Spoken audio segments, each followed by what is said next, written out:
Hey guys, welcome back to another video, and today we're going to be going over my Jinx's deck profile for Riftbound TCG. So the reason why I chose to make Jinx is because I like Jinx as a legend. This deck is pretty decent. It does struggle against Kai'Sa. Kai'Sa's super meta right now. Kai'Sa, the playstyle for that's a tempo aggro deck.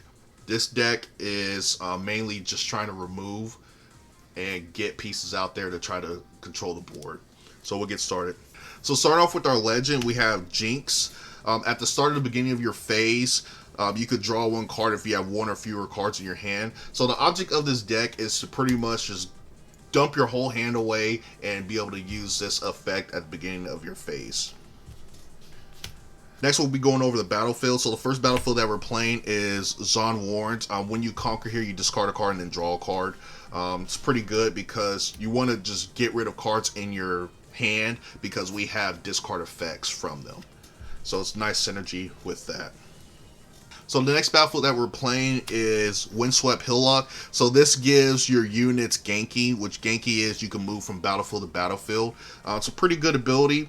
But this mainly isn't the main battlefield we're going to be going for.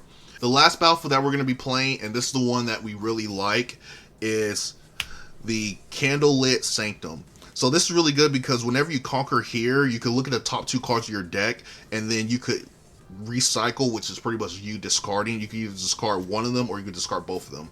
You want to discard cards from our hand with this deck because we want to use the discard effect abilities. Alright, so this deck is broken out as 20 non-power cards and 20 power cards. After playtesting it, I played a lot of power cards and it went really bad for me. So I decided to split it half and half. So starting off with the non-power cards, we're playing 3 of the Legion Rearguard. This is pretty good because it's nice little aggro. We could play it and then we could pay the cost of Accelerate, which is tapping a card and then using the power for the Fire Rune. I think it's Fire. I'm just going to say Red Rune. And then it enters ready. So whenever you play cards, they come in tapped. But if you pay the Accelerate ability, they come in ready. So you're able to go to battlefields to move there. Also, I do want to mention that to pay the Accelerate ability, you don't have to pay for 2 cards. So for example, if you have a Red Ruin in play, you can use the Red Ruin to tap and then also use the Red Ruin to bottom deck. Just so you know, so you don't have to use 2 cards for that. Moving on, another 2-drop that we have, we're playing the Chemtech Enforcer. This is pretty good because when you play them, you discard 1 card.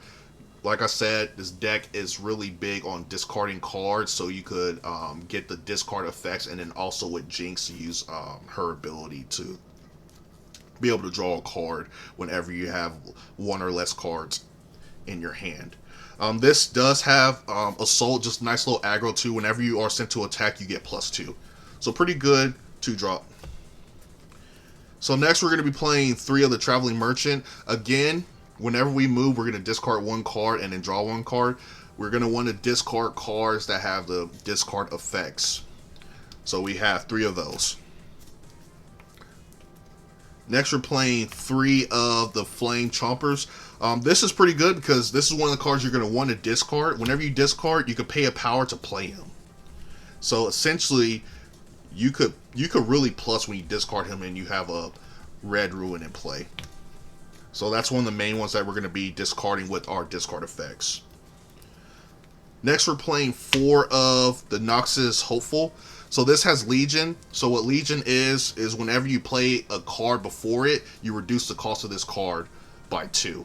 So this is really good because you want to play your little spells, and then on top of that, you want to play this card next, and you could definitely plus off of that. The next card is one of the main cards in the deck. This card's super broken.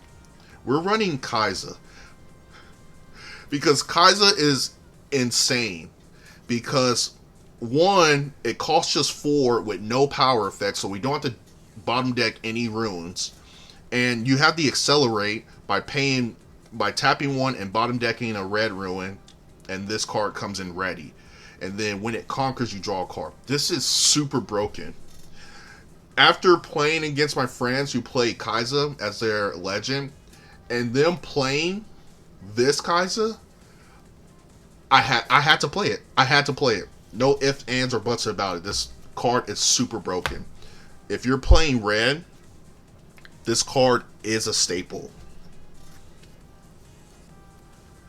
Next, we're playing 2 Disintegrates, 4 costs. It's an action, so actually you either play on your turn or you play during the showdown. I do want to let you know, during the showdown, if someone plays a card, if your opponent plays a card, you can't react to that card by playing this. This has to be on a new chain by itself. So whatever the chain resolves, then whenever it goes your turn to play a card during the showdown, you play this. So pretty good. Just deal 3 damage to a unit on the battlefield, and if it kills you, draw a card. So you definitely want a plus on that one. Alright, so that's it for all of the non-power cards. So that's 20 of them. So now we're going to be moving on to the power cards. First power card, we're playing 2 of the Seal of Rage. Funny story about this. When I first read this card and I put it in my deck, I originally put 3 of this and then the 3 of the purple one. And when I actually played with my friends, they're like, no, because I was using this to pay for cards. Like for this ability right here. Now, reading the card, it states that it makes it sound like it's for it's a mana rock. If you play Magic, this sounds like a mana rock. You tap it, it's a reaction. You add Ruin. So this is only made to pay for power cards. So when you use this ability, you can only pay for this icon right here on cards. You can't pay for it to pay for the top number card right here to play your cards from hand. So after hearing that, I did want to take all those out except for 2, because the Seal of Rage for red, the only reason I'm keeping those in is because my deck is primarily red. So I do want to utilize at least 2 of them, so I'm able to pay for the power cost with these, because I hate negging in this, because I notice playing this game you can neg a lot, and that pretty much hinders you in later in the game, because there was times where my friends, they had like 10 runes out and I was down to like 3 or 4 because I kept having to power, and that was my ultimate downfall, which is why I changed up my deck tremendously by putting a lot more non-power cards, because I hate paying for costs. Next, we're playing 3 of the Hextech Ray. This is a spell card, just action you can put on your turn during the showdown. You deal 3 damage to a unit on the battlefield. So pretty nice removal on if your opponent has little spammy aggro cards that don't cost a lot. So it's easy removal. Next, we're playing 3 of the Jinx Demolitionist. This card right here, I was playtesting between this Jinx and the other Jinx that you're going to see later in this video. Ultimately, and just based on my feedback from my friends, the other Jinx, the 5-cost Jinx, is a lot better. You want that one as your legend that's out here compared to this one. But this one right here is the weaker version of, let me find her, of Kai'Sa. So if you look right here, they essentially do the same thing. So their Kai'Sa costs 1 more. They both can accelerate, meaning you can play them ready. This Jinx, it does have Assault, which is really good, so it gets +2 when attacking, and then also you discard 2 cards. So also you're going to discard cards that will have graveyard effects. But this is just the weaker version of this. Because 1, it costs 3, but you have to pay a power. This one you don't. And then you could just accelerate. But yeah, we definitely want to play this Jinx just because this is a Jinx deck, so why not utilize Jinx? Not bad of a card.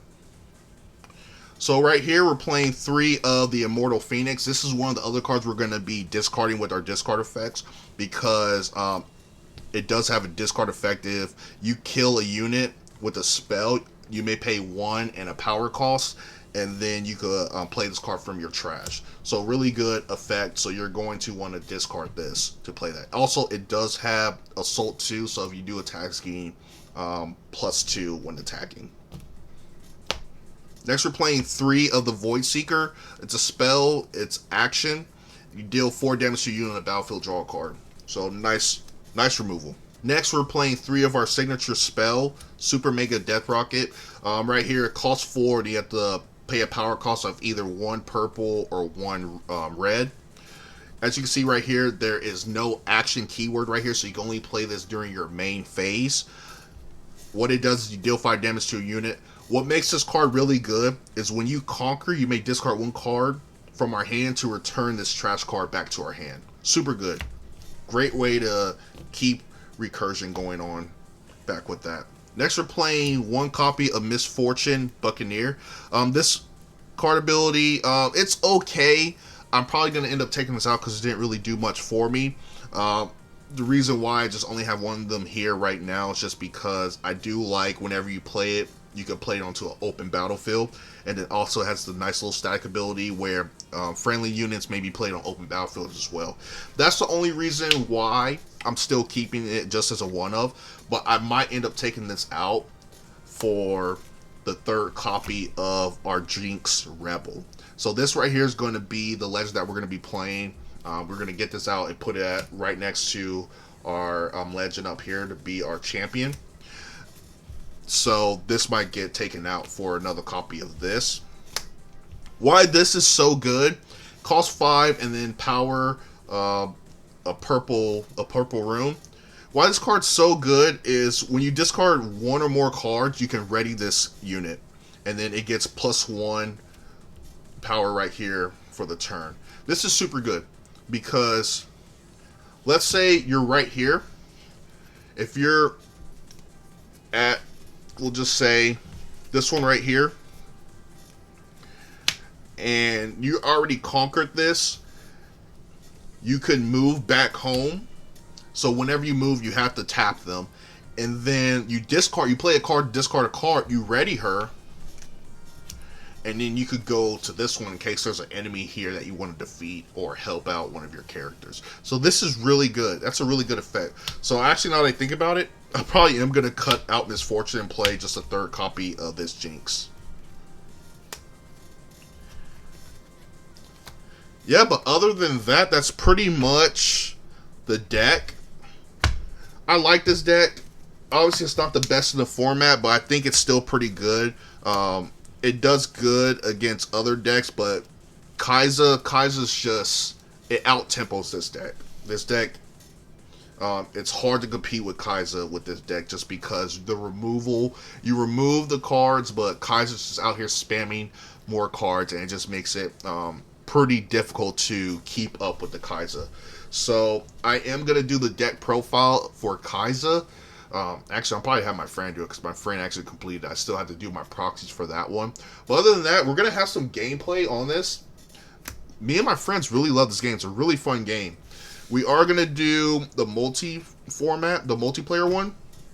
So be on the lookout for the next video that we do for that. But other than that, thank you guys again for watching. I'll see you in the next video. Peace.